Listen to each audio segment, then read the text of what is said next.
Something remarkable just happened behind the walls of a UK prison. Polish MEP Dominik Tarczynski, a fierce advocate for free speech and national sovereignty, paid a personal visit to Tommy Robinson, the man many now describe as Britain's most high-profile political prisoner. During this extraordinary meeting, Tarczynski didn't mince his words. He publicly declared Tommy a political prisoner and issued a passionate call to patriots worldwide, urging them to stand together in solidarity. Tarczynski made it clear, this isn't just about one man, it's about the wider fight for our culture, our faith, and the fundamental freedoms that define Western society. He's calling on supporters everywhere to raise their voices, keep up the pressure, and show that Tommy isn't standing alone. In the video you're about to watch, you'll see Dominik Tarczynski's message firsthand. He explains why Tommy's case matters to all of us, and why now, more than ever, our solidarity is needed. Let's take a look at this powerful statement from inside the prison walls. Let's have a watch of this. But first, hit the like button and subscribe to the channel for more.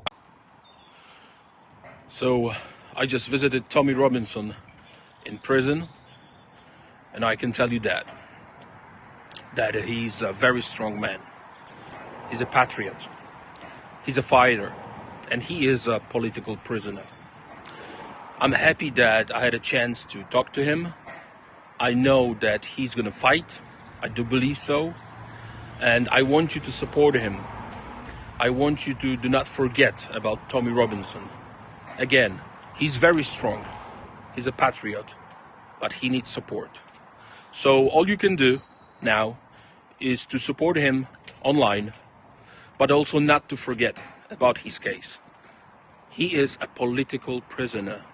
For telling the truth, he's in prison.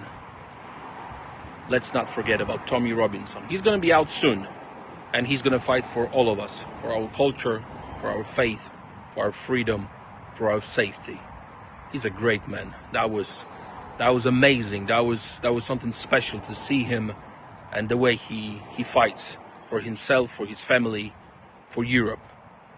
I will update you later on with more details, but for now, thank you very much. Remember about Tommy. What you've just seen is more than a statement. It's a wake-up call. Dominik Tarczynski's visit shows that Tommy Robinson's fight has crossed borders and captured the attention of freedom-loving people everywhere. It's a reminder that the battle for free speech, for faith, and for our culture isn't confined to one country or one prison cell. It's a global struggle. Now, it's up to us to keep that momentum going. If you believe in standing up for our rights, if you refuse to let political prisoners be forgotten, then make your voice heard. Share this video, talk about what's happening, and let the world know that Tommy is not alone. What are your thoughts? Let me know in the comments. In other news, a top Tory has admitted Kemi Badenoch will have to consider a coalition or a pact with Nigel Farage to prevent Sir Keir Starmer returning to number 10. Tees Valley Mayor Lord Ben Houchen, who was tipped to dash to Westminster to put himself in the running ahead of the next Tory leadership race, also admitted next Thursday will be a difficult night for the Conservative Party. However, Lord Houchen also predicted Labour would also be dealt a bloody nose in Metro mayoral contests being held in Cambridgeshire and Peterborough, Greater Lincolnshire and Hull and East Yorkshire. Addressing whether a Unite the Right agreement will be needed, Lord Houchen told the BBC, "If at the next election there is a number of MPs from the Tory party and Reform that would create a significant majority, then obviously there's going to be a conversation to create a coalition or a pact."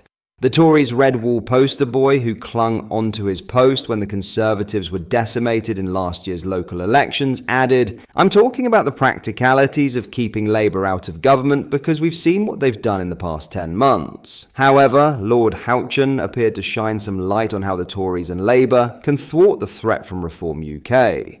He said the realignment in British politics is real, and the Red Wall, as of next week, I think is going to go significantly for reform. If that doesn't send a clear signal to the Labour Party, as well as the Tory Party, then Reform has a long-term future. But there's still 3 years to battle that." Responding to Lord Houchen's remarks, Labour source warned, "Ben Houchen is saying what Kemi Badenoch only dares to hint at. The Tories and Reform will work together to stop Labour bringing the change this country needs."